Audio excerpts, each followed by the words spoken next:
Let's talk a little bit about the history of DOE.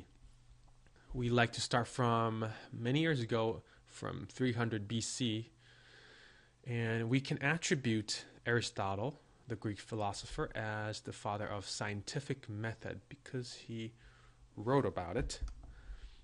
So he started the scientific method, and what basically was, you put a hypothesis to it and you test it and you validate your hypothesis or invalidate it and so forth. A lot of folks did that through what is called OFAT, one factor at a time.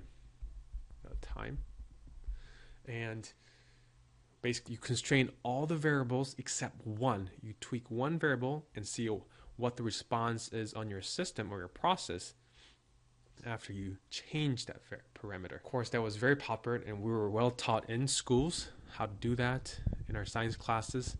And it prevailed until the early 1900s. One joke that I have for Edison, one of my favorite inventors, is that his famous quote is 1% inspiration and 99% perspiration.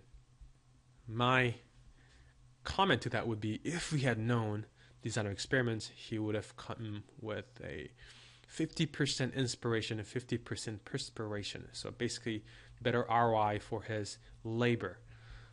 Of course, that's a joke. But anyways, we move on to the Tsar Ronald Fisher, who is officially probably the person who actually started all this design of experiment craze. He was a English biostatistician and lived during the World War I. And living in UK, he had to come up with a method, better developed experimentation method for agriculture. His goal was to increase the yield of the crop to feed the soldiers and the citizens and so forth. But as you can imagine, his challenge was getting data.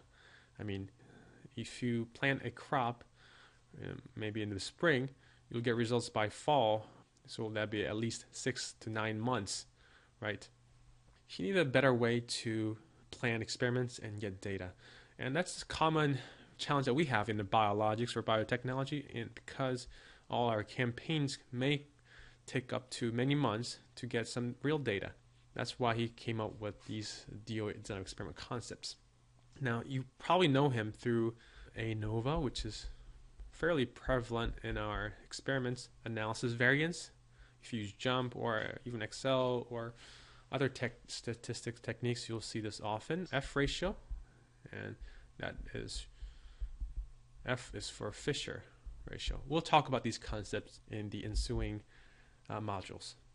Then we come to George Box, the famous person for RSM, response surface methodology. They are related to each other because Sir Ron Fisher's daughter Joan Fisher married George Box, who's also from England or UK, and so his son-in-law.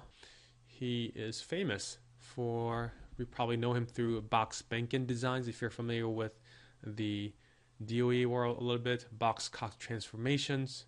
And he went to University of Wisconsin as a faculty member to teach. He recently passed away in 2013, March, I believe.